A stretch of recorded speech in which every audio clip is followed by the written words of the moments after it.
Данмарка, Белцика. Изет Бей дава къщата си под наем от 30 години. Тук са снимани много филми и сериали. След излъчването на Листопад обаче къщата става истинска атракция. За да избяга от любопитните туристи, мъжът вече не стои в дома си през деня. Вече направо ми става лошо. Бягам от къщи навън, крия се. Трудно се издържа на такъв интерес. Ходя в кафето или се срещам с децата и внуците, или си убивам времето на крайбрежната улица. Но какво от това? Прибирам се и какво да видя. Хората пак седят и чакат пред вратата. На всичко отгоре ми нареждат, ами дойдохме през деня, тропахме, викахме, не ни отворихте. Чакали в колите да ме засекат как се прибирам.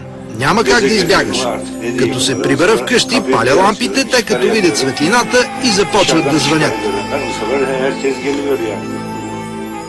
Ако някой почука на вратата, Изет му отваря и му показва къщата, без да иска пари за това. И като потвърждение на думите му, докато си говорим, в двора на къщата влиза 4 души, без да почукат или да позвънят. Изет ги пуска да разгледа дома му и отговаря на всичките им въпроси.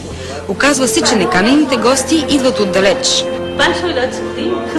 Това е сестра ми и нейното семейство. Те идват от Анталия и понеже са много големи фенове на Листопад, искаха да дойдат и да видят къщата, където се снима сериалът. И аз ги доведох тук. А стопанинът ни покани да я разгледаме.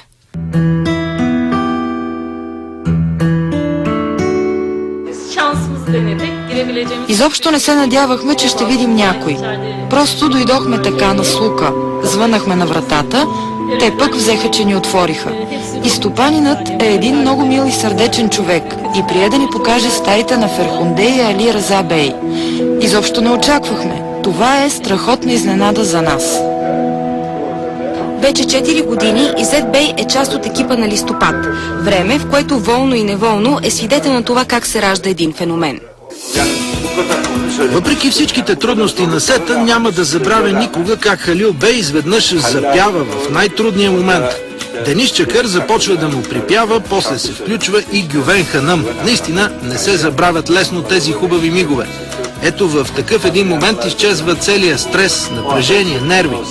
Но Халил Ергюн е душата на екипа. Той ги води всички, като истински баща е. После Лейла, Неджля, особено Ферхунде. Много хубаво танцуват.